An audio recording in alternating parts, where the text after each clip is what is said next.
कोविडा वेळार नर्सिंग आणि कॉन्ट्रॅक्च्युअल स्टाफाक हेल्थ सर्विसेंत घेतिल्ले घेतना तांकां रेग्युलरायज करतले म्हूण सांगिल्ले।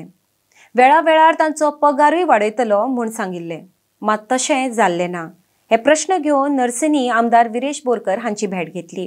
RDX bureau report. कोविड टायमार खुबशे नर्सिंग आणि कॉन्ट्रॅक्च्युअल स्टाफांक GMCन जावं बाकीच्या हेल्थ सर्विसीसान घेतलेले आणि तेन्ना घेता आसतना तांकां तेंय सांगलेलें की तांकां रेग्युलायज करतले। तेंची जी हें आसा सॅलरीज जी आसा ती टायमली इन्क्रिमेंट करतले, पण ह्या हितून तें जाल्लें ना आणि तेकाच लागून ते आयज मेळपाक येयले की कॉन्ट्रॅक्च्युअल स्टाफ हो एक मोठो घटक आसा। आणि तुम्ही पळयता आसतलो आतां सुप्रीम कोर्टाची पासून एक जजमेंट येयल्लें आसा, तितून कॉन्ट्रॅक्च्युअल स्टाफांक रेग्युलायज करपाचें जे गरज पडटा तांकां रेग्युलायज करपाचें अशें जजमेंट आसा।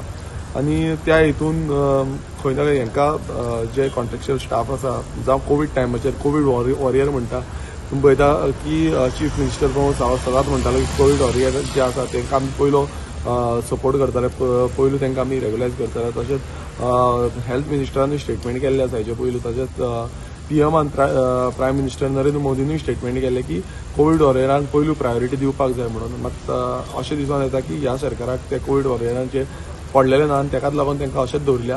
सो तेंची मागणी एकूच आसा की तांकां रेग्युलायज करपाचें आणि दुसरें तेंचो जो सॅलरी स्ट्रक्चर आसा तो एज पर रेग्युलायज सॅलरी स्ट्रक्चर मेळचो।